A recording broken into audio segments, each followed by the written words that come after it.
আজ গঙ্গা সপ্তমী। বৈশাখ মাসের শুক্লা সপ্তমী তিথিতে পালিত হয় গঙ্গা সপ্তমী ব্রত। অনেকের মতে গঙ্গা সপ্তমী তিথিতেই স্বর্গের নদী গঙ্গা মর্তে অবতরণ করেছিল। গঙ্গা সপ্তমীকে গঙ্গা জয়ন্তী, আবার কোথাও জহ্ন সপ্তমীও বলা হয়ে থাকে। গঙ্গা সপ্তমীতে গঙ্গা স্নান করা বিশেষ জরুরি। এছাড়া এদিন দরিদ্র নারায়ণ সেবা করলে পুণ্য ফল লাভ হয়। এর পাশাপাশি গঙ্গা সপ্তমীতে গঙ্গা স্নান করলে সকল পাপ রাশি দূরীভূত হয়, দাম্পত্য জীবনে প্রভূত সুখ আসে, সকল গ্রহ দোষের হাত থেকে মুক্তি পাওয়া যায়। হিন্দু ধর্মাবলম্বীদের কাছে গঙ্গা নদী বিশেষ মাহাত্ম্যপূর্ণ। প্রচলিত বিশ্বাস অনুসারে গঙ্গা হলো স্বর্গের এক নদী। এই নদীকে দেবী রূপে কল্পনা করা হয়েছে সনাতন ধর্মে। ভারতীয় সমাজে গঙ্গা নদী হলো অত্যন্ত পবিত্র। এই নদীর জল সবচেয়ে শুভ এবং তা পূজার কাজে ব্যবহৃত হয়। গঙ্গায় স্নান করলে সকল পাপ থেকে মুক্তি মিলে বলেই প্রচলিত বিশ্বাস। কিন্তু জানেন কি, এই স্বর্গের নদী গঙ্গা কিভাবে মর্তে প্রবাহিত হলো? জানেন গঙ্গা নদী কে কিভাবে মর্তে এনেছিল? এই গঙ্গা নদীকে মর্তে আনার পেছনে কোন অভিশপ্ত ইতিহাস লুকিয়ে আছে? জানেন গঙ্গা জল এত মাহাত্ম্যপূর্ণ কেন? বন্ধুরা, এই সব তথ্য জানতে হলে অবশ্যই ভিডিওটি স্কিপ না করে শেষ পর্যন্ত দেখতে থাকুন। আজ আপনাদের শোনাবো গঙ্গা সপ্তমীতে গঙ্গার মর্তে আনয়নের সেই পৌরাণিক ইতিহাস। বন্ধুরা, পুরো ভিডিওটি তাই স্কিপ না করে দেখতে থাকুন। নমস্কার বন্ধুরা, অজানার পথের নতুন পর্বে আপনাদের সকলকে স্বাগত জানাই। দেশের বিভিন্ন রাজ্যে গঙ্গা সপ্তমী ব্রত পালিত হয়। পশ্চিমবঙ্গ ছাড়াও উত্তরপ্রদেশ, বিহার ও উত্তরাখণ্ডে এই তিথিটি বিশেষভাবে পালন করা হয়। হিন্দু পুরাণ অনুসারে এই দিনেই আবির্ভূত হন দেবী গঙ্গা। প্রয়াগরাজ ও ঋষিকেশের ত্রিবেণী সঙ্গমে বহু পুণ্যার্থী এই দিনে গঙ্গা পুজো ও গঙ্গা আরতি করে থাকেন। গঙ্গা পুজো বিধি: এদিন ভোরবেলা বিছানা ছেড়ে তারপর গঙ্গা স্নান করা বিশেষ শুভ বলে মনে করা হয়। গঙ্গা পুজোর মন্ত্র জপ করে গঙ্গা আরতি করলে দেবী গঙ্গা প্রসন্ন হন। ভগীরথের অনুরোধে গঙ্গা স্বর্গ থেকে মর্তে অবতরণ করতে সম্মত হন, কিন্তু গঙ্গার প্রবল স্রোতে পৃথিবী ভেসে যেতে পারে। এই আশঙ্কায় দেবাদিদেব মহাদেব গঙ্গাকে নিজের জটায় ধারণ করেন। সেখান থেকে স্বল্প ধারায় গঙ্গাকে পৃথিবীতে পাঠান তিনি। মহাভারতে বলা হয়েছে, সত্যযুগের সকল স্থানই তীর্থ। ত্রেতায় পুষ্করের শ্রেষ্ঠত্ব, দাপরের শ্রেষ্ঠ তীর্থ কুরুক্ষেত্র, আর কলিযুগের শ্রেষ্ঠ তীর্থ হলো গঙ্গা। তাই হিন্দুদের বিশ্বাস মতে কল্লোলিনী গঙ্গাকে বলা হয়েছে পতিত পাবনী বা পতিতোদ্ধারিণী, অর্থাৎ তিনি পাপীদের উদ্ধারকারিণী। যুগ যুগ ধরে এই উপমহাদেশে গঙ্গা জল পান করা হয় পবিত্র জ্ঞান করেই। হিন্দু ধর্মের সকল প্রকার মাঙ্গলিক কাজেই গঙ্গার জল ব্যবহার করা হয়। কথিত আছে, মাঙ্গলিক অনুষ্ঠান গঙ্গা জল ছাড়া অসম্পূর্ণ। বলা হয় গঙ্গায় স্নান করলে সকল পাপ বিনাশ হয়। একবার দেবী পার্বতীর সখী জয়া ও বিজয়া তার কাছে প্রার্থনা করে বসেন সকল তীর্থ দর্শন ও তীর্থ স্নান করাতে। দেবী তাদের ইচ্ছে পূরণের আশ্বাস প্রদান করেন। এরপর তাদের দুজনকে নিয়ে দেবী গঙ্গা তটে হাজির হন এবং সেখানেই শুধুমাত্র গঙ্গা দর্শন করিয়ে আবারও গৃহে ফিরে আসেন। সখীদ্বয় তখন অবাক হয়ে জিজ্ঞাসা করেন, হে দেবী, আমাদেরকে শুধুমাত্র একটি তীর্থই কেন দর্শন করালেন আপনি? দেবী পার্বতী উত্তর দিলেন, গঙ্গা হলো সর্বতীর্থ জননী ও সর্বধর্মের প্রসবিত্রী। তাই শুধুমাত্র গঙ্গা দর্শনেই সকল তীর্থ পরিভ্রমণ ও দর্শন সম্পন্ন হয়ে যায়। তাই বেগবতী গঙ্গা নদী হয়েও বহু যুগ ধরেই পূজিতা হয়ে আসছেন মাতৃদেবী রূপে। রামায়ণ, মহাভারত সহ বিভিন্ন পুরাণেই বহুভাবে তাকে মণ্ডিত করা হয়েছে দেবীত্বে ও মহাদেবীত্বে। পদ্মপুরাণ অনুসারে প্রজাপতি ব্রহ্মার আহ্বানে উদ্বুদ্ধা হয়ে আদ্যাশক্তি থেকে উৎপন্না হন 7 জন শক্তি। তারা হলেন সাবিত্রী, সরস্বতী, লক্ষ্মী, উমা, শক্তিবীজা, তপস্বিনী ও গঙ্গা। ব্রহ্মবৈবর্ত পুরাণ অনুসারে দেবী গঙ্গা মূল প্রকৃতির প্রধান অংশদের মধ্যে অন্যতম। আবার মহাভাগবত পুরাণ অনুযায়ী মূল প্রকৃতির বিদ্যারূপা শক্তি গঙ্গা দুর্গা, সাবিত্রী, লক্ষ্মী ও সরস্বতী এই 5 অংশে বিভক্ত হন। গঙ্গা আকাশগঙ্গা মন্দাকিনী রূপে স্বর্গেও প্রবাহিত। কোনো কোনো মতে জগতের কল্যাণ সাধনের জন্যে দেবী গঙ্গা মর্তলোকে জন্ম নিয়েছিলেন গিরিরাজ, হিমালয় ও মেনকার কন্যা রূপে। তিনি দেবী পার্বতীর অগ্রজা ভগিনী। কিন্তু আদ্যাশক্তির এই অংশরূপিণী গঙ্গা মর্তে কেন এসেছিলেন? কিভাবেই বা তিনি মর্তে এলেন? কেন তাকে পবিত্র বলে মনে করা হয়? কেন গঙ্গার জল হিন্দু ধর্মের যে কোনো মাঙ্গলিক অনুষ্ঠানে ব্যবহৃত হয়? গঙ্গা জলে স্নান করলে কি সব পাপ সত্যিই ধুয়ে মুছে যায়? কোন মন্ত্র উচ্চারণে দেবী গঙ্গাকে প্রসন্ন করবেন? বন্ধুরা, চলুন জেনে নেওয়া যাক সেই সকল প্রশ্নের উত্তর। দেবী গঙ্গার জন্মকাহিনী সম্পর্কে হিন্দু ধর্মগ্রন্থগুলিতে একাধিক মত পাওয়া যায়। তার মধ্যে 3টি মতে স্বীকৃত। প্রথম মত অনুসারে প্রজাপতি ব্রহ্মার কমণ্ডলু থেকে এক নারী মূর্তির সৃষ্টি হয়, আর সেই দৈবী নারী মূর্তি পরবর্তীকালে গঙ্গা নামে পরিচিত হয়। বৈষ্ণবদের মত অনুযায়ী ব্রহ্মা তার কমণ্ডলুর জল নিয়ে সশ্রদ্ধ চিত্তে ভগবান শ্রী বিষ্ণুর পাদপদ্ম ধৌত করেছিলেন, আর সেই পাদপদ্ম ধৌত জল থেকেই জন্ম হয়েছিল মহাপবিত্র গঙ্গা নদীর। তৃতীয় মত অনুসারে গঙ্গা ছিলেন গিরিরাজ হিমালয় ও তার পত্নী মেনকার কন্যা এবং দেবী পার্বতীর জ্যেষ্ঠ ভগিনী। তবে প্রতিটি মত অনুযায়ী একথা স্বীকৃত যে ব্রহ্মা গঙ্গাকে পবিত্র করে তাকে স্বর্গে উত্তীর্ণ করেন। কিন্তু স্বর্গ থেকে গঙ্গা দেবী কিভাবে এই মর্তধামে প্রবাহিত হলেন সে কথা আমাদের অনেকেরই জানা, আবার অনেকেই আমরা অজানা। চলুন জেনে নেওয়া যাক গঙ্গার মর্তে আরোহণের সেই পৌরাণিক কাহিনী। একসময় বৃত্রাসুর নামক এক অসুর মুনি ঋষিদের জীবন অতিষ্ঠ করে তুলেছিল। তার মূল শক্তি ছিল কালকেয় জাতের অসুরেরা। কালকেয় অসুরেরা বৃত্রাসুরকে মদত যোগাচ্ছিল। এই বৃত্রাসুরের অত্যাচারের হাত থেকে মুক্তি পেতে ত্রিদেবের পরামর্শে দেবরাজ ইন্দ্র মহর্ষি দধিচির অস্থি দিয়ে দেবশিল্পী বিশ্বকর্মার সাহায্যে নির্মাণ করেন তার অস্ত্র বজ্র। এই বজ্রাঘাতেই তিনি পরাজিত ও নিহত করেন বৃত্রাসুরকে। এর ফলে মুনি ঋষিদের উপর ক্ষুব্ধ হলেন কালকেয় অসুরেরা। সুচতুর পরিকল্পনায় তারা লুকিয়ে পড়লেন সাগরের গভীর তলদেশে।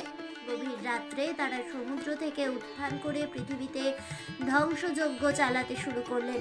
তাদের নিষ্ঠুরতার প্রকোপ থেকে মুক্তি পেল না মানুষ, মুনি, ঋষি, প্রাণীকুল কেউই। দিনের পর দিন তাদের এই অকথ্য অত্যাচার চরম পর্যায়ে পৌঁছেছিল। অবশেষে আর কোনো উপায় না দেখে দেবতারা শরণাপন্ন হলেন অগস্ত্য মুনির। ধ্যানে বসে অগস্ত্য মুনি দেখতে পেলেন সব কালকেয় অসুরেরা সমুদ্রের তলদেশে লুকিয়ে আছে। তখন মুনি এই অসুরদেরকে বের করে আনতেই সমুদ্রের সব জল পান করে নিলেন। লুকিয়ে থাকা অসুরেরা তখন প্রকাশিত হলো। দেবতারা তাদের বধ করে আবারও শান্তি স্থাপন করলেন মর্তলোকে। কিন্তু আসল অসুবিধা হলো অগস্ত্য মুনিকে নিয়ে। অগস্ত্য মুনি সমুদ্রের সব জল পান করে নেওয়াতে জলসংকট দেখা দিল মর্তে। দেবতারা এবারে মহর্ষি অগস্ত্যের কাছে প্রার্থনা করলেন তিনি যেন সব জল বের করে আবারও সমুদ্র পূর্ণ করে দেন। কিন্তু অগস্ত্য মুনি জানিয়ে দিলেন তার পক্ষে জল ফেরত দেওয়া কোনোভাবেই সম্ভব নয়, কারণ উদরস্থ জল তিনি হজম করে ফেলেছেন, আর সেই জল আর কখনোই তিনি ফেরাতে পারবেন না। এই কথা বলে কমণ্ডলু হাতে নিয়ে আশ্রমের দিকে প্রবেশ করলেন। অন্যদিকে ভগবান শ্রী রামচন্দ্রের পূর্বপুরুষ ছিলেন রাজা সগর। তিনি ছিলেন যেমনই ধার্মিক তেমন পরাক্রমশালী। তার 2 স্ত্রী কৌশিনী ও সুমতি এবং তাদের গর্ভজাত 60,000 একটি পুত্র নিয়েছিল সগর রাজার বিরাট সংসার। একবার এই মহাপরাক্রমশালী রাজা 100টি অশ্বমেধ যজ্ঞের আয়োজন করেছিলেন। এর মধ্যে প্রায় 99টি যজ্ঞ তিনি অনায়াসেই সম্পন্ন করে ফেলেছিলেন। বাকি রইল একটি মাত্র যজ্ঞ। এই যজ্ঞ সম্পন্ন করলেই তিনি দেবরাজ ইন্দ্রের চেয়েও বেশি শক্তিমান হয়ে যাবেন। তাই দেবরাজ ইন্দ্র এই যজ্ঞের ফলাফল নিয়ে যথেষ্ট দুশ্চিন্তায় ছিলেন। এদিকে সময় মতো 100তম যজ্ঞের আয়োজন পুরোপুরি সূচিত হলো। এবার ঈর্ষান্বিত দেবরাজ ইন্দ্র এই যজ্ঞকে বিফল করতে চুপিসারে সেই অশ্বমেধ যজ্ঞের ঘোড়াটিকে চুরি করে ফেললেন। তারপর সেই ঘোড়াটিকে তিনি বেঁধে রেখে আসলেন পাতাল লোকে ধ্যানমগ্ন কপিল মুনির আশ্রমে, যার ফলে রাজা সগর আর ১০০তম অশ্বমেধ যজ্ঞটি সম্পন্ন করতে পারলেন না। তাই যজ্ঞের ঘোড়া খুঁজে বার করার দায়িত্ব দিলেন তার প্রথমা স্ত্রীর ৬০,০০০ পুত্রকে। সেই ৬০,০০০ রাজপুত্র অশ্বমেধ যজ্ঞের ঘোড়া খুঁজতে শুরু করলেন ত্রিলোকের আনাচে কানাচে। অবশেষে পাতাল লোকে কপিল মুনির আশ্রমে যজ্ঞের ঘোড়াটিকে খুঁজে পেল তারা। কিন্তু সেই বোকা রাজকুমারের দল ভাবলো যে কপিল মুনি বুঝি নিজেই এই ঘোড়াকে চুরি করে বেঁধে রেখেছে, তাই তারা মুনিকে চোর অপবাদ দিয়ে তার ধ্যান ভঙ্গ করালেন। একে তো দীর্ঘদিনের তপস্যা ভঙ্গের অপরাধ, তার উপরে চোর অপবাদ। মারাত্মক রেগে গেলেন কপিল মুনি। তার শরীর থেকে নির্গত হলো ভয়ঙ্কর ক্রোধাগ্নি। সেই ক্রোধানলে পুড়ে ভস্মীভূত হলেন সগর রাজার ৬০,০০০ সন্তান। দীর্ঘদিন অপেক্ষা করেও যখন ৬০,০০০ রাজপুত্র আর ফিরে এলো না, তখন সগর রাজা তার দ্বিতীয় স্ত্রী সুমতির পুত্র তথা অসমঞ্জের পুত্র অংশুমানকে পাঠালেন তাদের খোঁজ করতে। পিতামহের আদেশে অংশুমান যজ্ঞের ঘোড়া ও নিজের কাকাদের খুঁজতে গিয়ে কপিল মুনির আশ্রমে পৌঁছলেন। তিনি আশ্রম প্রাঙ্গণে খুঁজে পেলেন রাজা সগরের সেই অশ্বমেধ যজ্ঞের ঘোড়া। কিন্তু আশ্রম প্রাঙ্গণে বিপুল পরিমাণে মানুষের দেহভস্য দেখে তার মনে সন্দেহের উদয় হলো। তিনি তখন কপিল মুনির আরাধনা করে তার ধ্যান ভঙ্গ করলেন। অংশুমানের ভক্তিতে তুষ্ট হয়ে কপিল মুনি তাকে যজ্ঞের ঘোড়া ফিরিয়ে নিয়ে যেতে আদেশ দিলেন। এ সময় অংশুমান তার আশ্রম চত্বরে পড়ে থাকা মানুষের দেহভস্যের কথা মুনিকে জিজ্ঞাসাও করলেন। কপিল মুনি তাকে তার পিতৃব্যদের দুর্বুদ্ধিতার কথা খুলে বললেন। তিনি আরো জানালেন, এই পাপে ভস্মীভূত রাজকুমারেরা প্রেতলোকে গমন করেছে এবং তাদের আত্মার উদ্ধার তথা মুক্তি লাভের অপেক্ষায় অনির্দিষ্ট কাল পর্যন্ত অপেক্ষাও করতে হবে। তখন অংশুমান আরো কাতর হয়ে মুনিকে জিজ্ঞেস করলেন এই ৬০,০০০ পিতৃব্যদের মুক্তির উপায়ের কথা। মুনি বললেন, তোমার ৬০,০০০ পূর্বপুরুষেরা মহাপাপী, তাদের মুক্তি শুধুমাত্র পবিত্রতমা গঙ্গার স্পর্শেই হবে। এরপর মুনি আবারও ধ্যানমগ্ন হলেন আর অংশুমানও যজ্ঞের ঘোড়াটি নিয়ে ফিরে এলেন নিজের পিতামহের কাছে। মহারাজ সগর তার অশ্বমেধ যজ্ঞটি সম্পন্ন করলেন, কিন্তু ৬০,০০০ পুত্রের মৃত্যু শোক তাকে কুড়ে কুড়ে খাচ্ছিল। শত সহস্র চেষ্টা করেও তিনি গঙ্গা দেবীকে সন্তুষ্ট করতে পারেননি এবং কিছুকাল পরে তিনি বিফল মনোরথ নিয়ে মর্তধাম ছেড়ে চিন্ময় ধামে প্রস্থান করলেন। সগর রাজার পরে তার পুত্র অংশুমানও অনেক স্তবস্তুতি করেও গঙ্গাকে মর্তে আনতে ব্যর্থ হলেন। অংশুমানের পুত্র দিলীপও অনেক তপস্যা করেও গঙ্গাকে মর্তলোকে আনয়ন করতে পারলেন না। অবশেষে উভয়ের মৃত্যু হলে দিলীপের সন্তান ভগীরথ বহুদিন পরমাত্মা শ্রীবিষ্ণুর আরাধনা করলেন। পরম পুরুষোত্তম ভগবান শ্রীবিষ্ণু ভগীরথের আরাধনায় সন্তুষ্ট হয়ে বললেন, হে রাজন, আমি তোমার তপস্যায় তুষ্ট হয়েছি, এখন তুমি তোমার প্রার্থনা করো।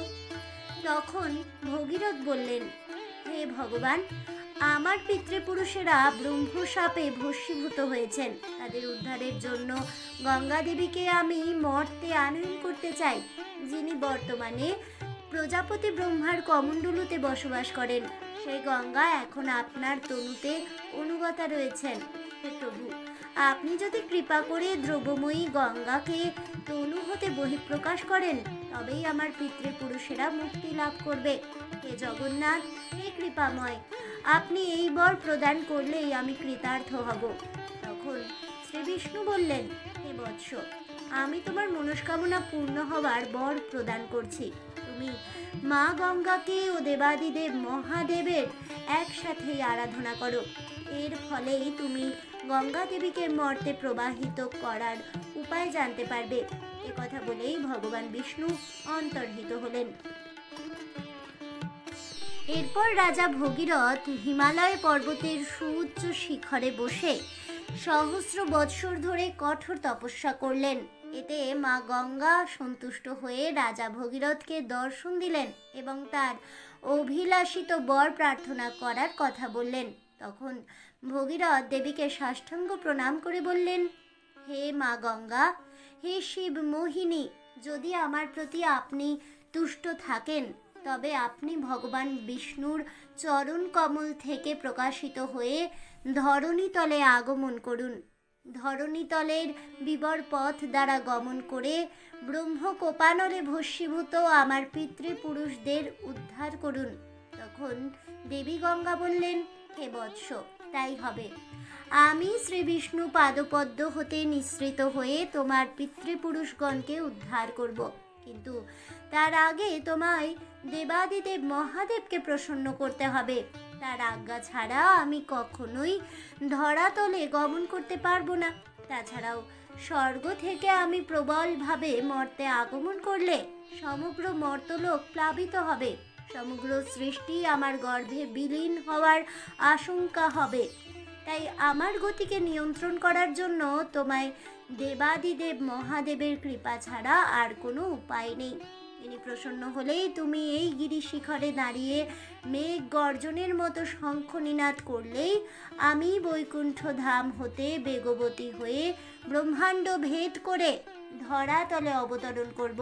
তোমার পিতৃপুরুষদের উদ্ধার করে পাতালপুরীতে প্রবেশ করব। এ কথা বলেই মা গঙ্গা অন্তর্হিত হলেন। এরপর ভগীরথ মা গঙ্গার আজ্ঞা অনুযায়ী হিমালয় পর্বতে মহাদেবের তপস্যায় মগ্ন হলেন। অগণিত বর্ষ মহাদেবের তপস্যায় তিনি সন্তুষ্ট করলেন দেবাদিদেবকে। দেবাদিদেব দর্শন দিলেন রাজা ভগীরথকে। ভগীরথ মহাদেবকে সাষ্টাঙ্গ প্রণাম করে বললেন, হে পরমেশ্বর, আজ আমার জন্ম সার্থক হয়েছে, কারণ আমি আপনার দর্শন পেয়েছি। ত্রিভুবনে আমার মতো সৌভাগ্য আর কার আছে? তখন মহাদেব ভগীরথকে বললেন, হে পুত্র, তুমি তোমার মনের ইচ্ছে প্রকাশ করো, আমি তোমার মনোবাঞ্ছা পূরণ করব। তখন ভগীরথ গদগদ হয়ে বললেন, দয়াময়, কপিল মুনির অভিশাপে আমার পিতৃপুরুষেরা ভস্মীভূত হয়ে নরক যন্ত্রণা ভোগ করছেন। তাদের উদ্ধার করার জন্য আমি মা গঙ্গাকে ধরণীতলে আনার চেষ্টা করেছি, কিন্তু তিনি আপনার আজ্ঞা ছাড়া মর্তধামে অবতীর্ণ করবেন না। এছাড়াও তীব্র বেগবতী কল্লোলিনী গঙ্গার অবতরণকে নিয়ন্ত্রণ করার ক্ষমতা আর কারণে। হে ভবশঙ্কর, আপনি আজ্ঞা করুন যাতে দেবী গঙ্গা মহাবেগবতী হয়ে নদীরূপে ধরণীতল পবিত্র করে আমার পিতৃপুরুষদের উদ্ধার করে পাতালে প্রবেশ করেন। তখন মহাদেব বললেন, হে বৎস, তুমি অতি নিঃস্বার্থ। পিতৃপুরুষের উদ্ধারের জন্য তোমার যে ত্যাগ তা জগতে অত্যন্ত বিরল। আমি তোমার মনস্কামনা পূর্ণ হবার আশীর্বাদ প্রদান করছি। ভগীরথ মহাদেবকে প্রণাম করে বললেন, হে দয়াময়, আপনার কৃপায় আমি কৃতার্থ হলাম। এরপর দেবাদিদেব সন্তুষ্টির হাসি নিয়ে অন্তর্হিত হলেন। এবার গঙ্গার আরোহণের পালা। শ্রী বিষ্ণু পদধৌত গঙ্গাকে ব্রহ্মা তার কমণ্ডলুতে ধারণ করলেন। এরপর ব্রহ্মা গঙ্গার ধারাকে পৃথিবী অভিমুখে প্রক্ষিপ্ত করেন। এদিকে কৈলাসে দণ্ডায়মান শিব তীব্র ও প্রবল বেগবতী গঙ্গার গতিবেগ মন্থর করতে গঙ্গাকে নিজ জটা জালে আবদ্ধ করে ফেললেন। তারপর তিনি একে একে জটা মুক্ত করে গঙ্গাকে বিভিন্ন শাখায় মুক্ত করলেন। মুক্তি পেয়ে গঙ্গা তিন ধারায় প্রবাহিত হতে শুরু করলেন। স্বর্গের ধারার নাম হলো মন্দাকিনী, পাতালে হলেন ভগবতী, আর মর্তে হলেন অলকানন্দা। গঙ্গার একটি ধারাকে ভগীরথের পিছু পিছু যাওয়ার নির্দেশ দেওয়া হলো। মকর বাহিনী গঙ্গার মর্তের ধারাকে শঙ্খনাদে পথ প্রদর্শন করালেন মহামতি ভগীরথ। অর্থাৎ সামনে শঙ্খ বাজিয়ে পথ চলেছেন রাজা ভগীরথ, আর পিছনে পথ অনুসরণ করছেন কল্লোলিনী স্রোতস্বিনী গঙ্গা।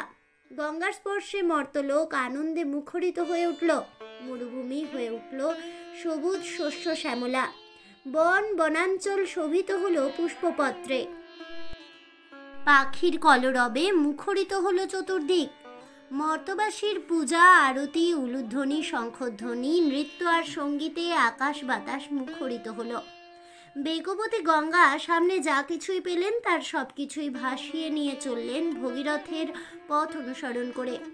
এক পর্যায়ে গঙ্গার সামনে পড়ল জহ্নু মুনির আশ্রম। জলের স্রোতে তিনি তা ভাসিয়ে দিলেন। সেই আশ্রমের ধ্যানভঙ্গ হলো মুনির। নিজের আশ্রমকে বিধ্বস্ত অবস্থায় দেখে ভয়ঙ্কর রেগে গেলেন তিনি।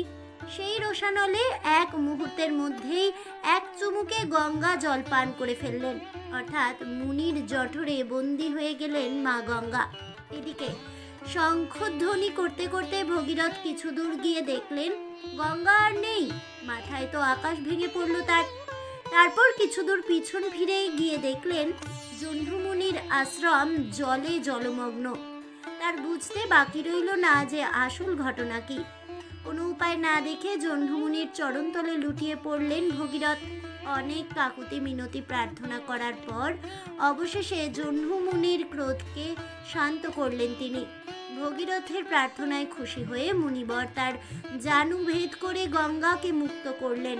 তখন দ্রব্যময়ী গঙ্গা আপন মূর্তি ধারণ করে বললেন, হে মুনিবর, যখন আমি আপনার দেহ থেকে নির্গত হয়েছি তখনই আপনি আমার পিতা হয়েছেন। আপনার প্রতি আমার বিন্দুমাত্র অভিযোগ নেই।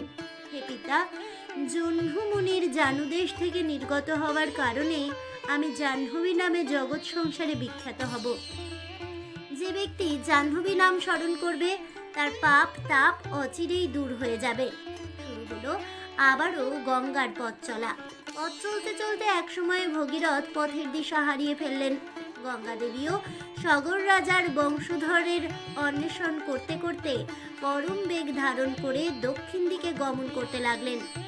এক পর্যায়ে সমুদ্রের নিকট উপস্থিত হয়ে জলশূন্য সমুদ্রকে পরিপূর্ণ করলেন তিনি। দেবী গঙ্গা যেখানে সাগরের সাথে মিলিত হলেন সেই স্থানের নাম হলো গঙ্গা সাগর। এরপর মাতা বসুন্ধরার অনুরোধে শতধারায় বিস্তীর্ণ হয়ে শতদিকে গমন করতে লাগলেন দেবী গঙ্গা। জলের শব্দের কল্লোল ধ্বনি চারিদিকে ছড়িয়ে পড়ল। স্রোতস্বিনী গঙ্গার মর্তে আগমনের ঘটনা স্মরণ করে এখনও ভারতের দক্ষিণ প্রান্তে অবস্থিত গঙ্গা সাগরে মকর সংক্রান্তির দিনে সমাগম ঘটে লক্ষ লক্ষ ভক্ত ও পুণ্যার্থীদের। এদিকে বিপন্ন হয়ে বিষ্ণুর প্রার্থনা আরম্ভ করলেন রাজা ভগীরথ। ভগীরথের স্তবে খুশি হয়ে শঙ্খচক্র গদা পদ্মধারী শ্রী বিষ্ণু আবির্ভূত হলেন। বিষ্ণু গঙ্গাকে বললেন, এখন থেকে তোমার সত্তা সাত্ত্বিক, রাজসিক আর তামসিক এই তিন ধারায় প্রবাহিত হবে। রাজসিক আর তামসিক ধারা আরও পূর্ব দিকে এক নতুন পথে প্রবাহিত হবে, আর সাত্ত্বিক সত্তা মূল ধারায় প্রবাহিত হয়ে কপিল মুনির আশ্রমে পৌঁছবে। পূবের সেই রাজসিক তামসিক ধারার নাম হলো পদ্মা। ভারতের উত্তর পথের সব নদী প্রবাহ এসে মিশল গঙ্গার এই দুই ধারায়। আর কৈলাস পর্বত থেকে মহাদেবের পদধৌত ব্রহ্মপুত্র এসে মিশল পদ্মায়। আর ভগীরথকে বিষ্ণু বললেন, তুমি এই নদীপথ অনুসরণ করে পিছন দিকে ফিরে গেলে পথের দিশা আবারও খুঁজে পাবে। তখন সেই পথে গঙ্গার সাত্ত্বিক ধারাকে নিয়ে মুনির আশ্রমে পৌঁছবে। ভগবান বিষ্ণুর নির্দেশে রাজা ভগীরথ আবারও পশ্চাৎ দিকে ফিরে গিয়ে গঙ্গার সাত্ত্বিক ধারাকে নিয়ে মুনির আশ্রমে গমন করলেন।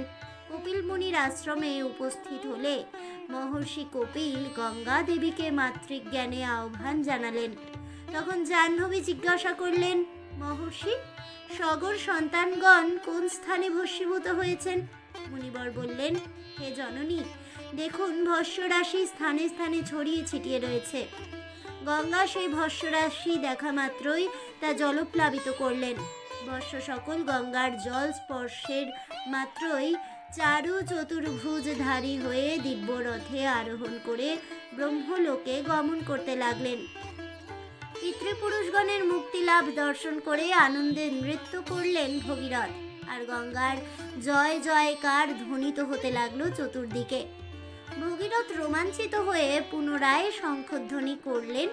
সেই শঙ্খধ্বনি শ্রবণ করে গঙ্গা পাতাল হতে ধরণী তলে আগমন করলেন। আর একটি ধারা পাতালপুরীতেই রয়ে গেল। সেই ধারাটি ভগবতী নামে বিখ্যাত হলো।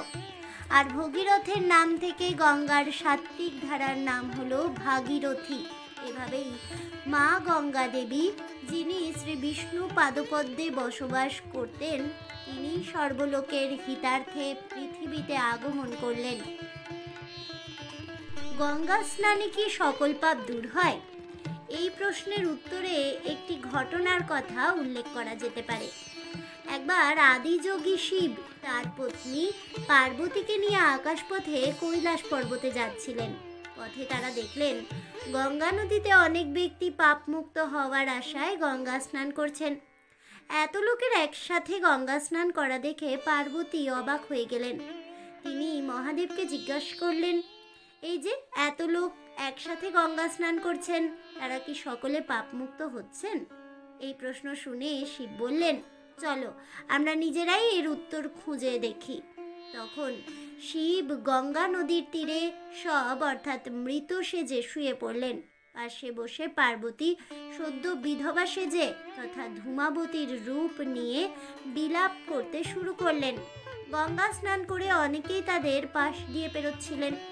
এমন দৃশ্য দেখে তারা কারণ জিজ্ঞেস করলেন বিধবা বেশী দেবী পার্বতীকে। পার্বতী তাদের উত্তর দিলেন, আমার স্বামী কিছুক্ষণ আগেই পরলোক গমন করেছেন, কিন্তু আমার এমন কেউ নেই যিনি এই শবদেহটি সৎকারে সাহায্য করবেন, তাই নিরুপায় হয়ে আমি কাঁদছি। মা পার্বতীর ক্রন্দন শুনে অনেকেই শবদেহটি বহন করে শ্মশানে নিয়ে যেতে আগ্রহী হলেন, কিন্তু বিধবা বেশী পার্বতী বললেন, একটি শর্তে তার স্বামীর শবদেহটি স্পর্শ করা যাবে। শর্ত হলো, যিনি নিষ্পাপ ও পবিত্র শুধুমাত্র তিনিই এই শবদেহের সৎকার কার্যে অংশ নিতে পারবেন। এ কথা শুনে সকলে চমকে গেলেন। তারা সবাই গঙ্গা স্নান করেও নিজেকে পবিত্র বা নিষ্পাপ মনে করতে পারছিলেন না। অগত্যা তখন কেউই শবদেহের সৎকার কার্যে এগিয়ে আসতে সাহস করলেন না।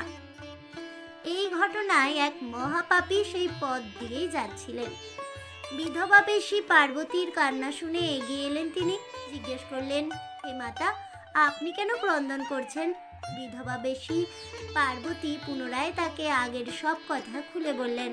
পার্বতীর এই কথা শুনে সেই মহাপাপী লোকটি বললেন, মাতা, আপনি কোনো চিন্তা করবেন না, গঙ্গা স্নান করলেই সব পাপ দূর হয়ে যায়।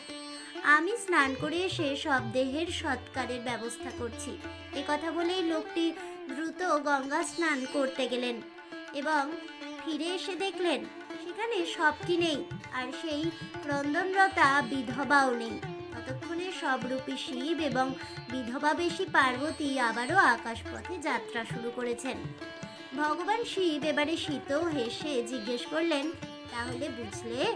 পার্বতী উত্তর দিলেন, শুধু গঙ্গা স্নান করলেই পাপ মুক্ত হওয়া যায় না, বরং যারা দৃঢ় বিশ্বাস ও আস্থা নিয়ে গঙ্গা স্নান করে কেবল তারাই পাপ মুক্ত হতে পারে। গঙ্গা স্নানে কি কি ফল মেলে? জ্যৈষ্ঠ মাসের মঙ্গলবার শুক্লা দশমী তিথিতে যদি দশহরা পড়ে আর সেদিন যদি গঙ্গা স্নান করা যায় তবে 10 জন্মের অর্জিত পাপ ক্ষয় হয়। এছাড়াও অযুত পরিমাণ অশ্বমেধ যজ্ঞের যে ফল মেলে তা শুধুমাত্র একবার দশহরা গঙ্গা স্নান করলেই লাভ করা যায়। এই যোগ ভগীরথ দশহরা নামে পরিচিত। স্কন্দ পুরাণ বলছে, চৈত্র মাসের কৃষ্ণা ত্রয়োদশী তিথিতে শতভিষা নক্ষত্র যোগ হলে সেই তিথি বারুণী নামে পরিচিত। এই তিথিতে গঙ্গা স্নান করলে 100 জন্মের সূর্যগ্রহণে গঙ্গা স্নানের যে ফল সেই ফল লাভ করা যায়। রবিবারে সূর্যগ্রহণ এবং সোমবারে চন্দ্রগ্রহণ হলে চূড়ামণি যোগ হয়। এই যোগে গঙ্গা স্নান করলে অনন্ত গঙ্গা স্নানের মতো ফল লাভ হয়। গ্রহণ চলাকালীন যে ব্যক্তি গঙ্গা স্নান করে গ্রহণ স্নান বলা হয় তাকে, আর গ্রহণ শেষের যে স্নান তাকে বলা হয় মুক্তি স্নান বা মোক্ষ স্নান।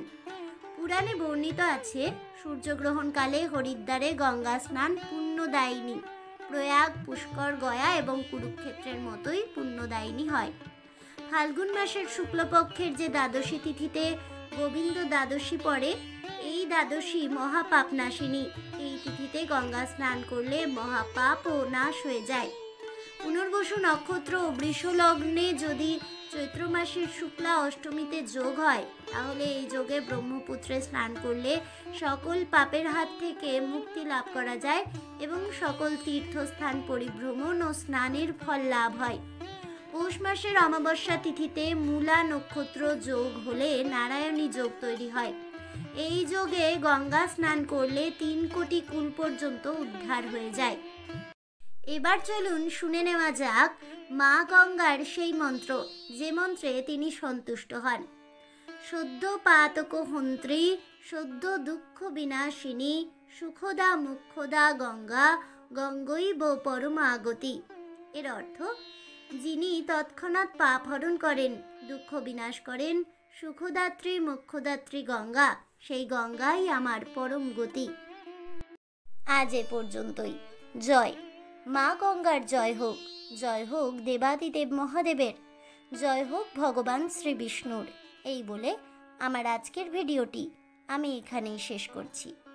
তাহলে বন্ধুরা, গঙ্গা সপ্তমীতে গঙ্গার মর্তে আরোহণের সম্পূর্ণ কাহিনী শ্রবণ করে আপনাদের কেমন লাগলো অবশ্যই আমাকে কমেন্টে জানাবেন।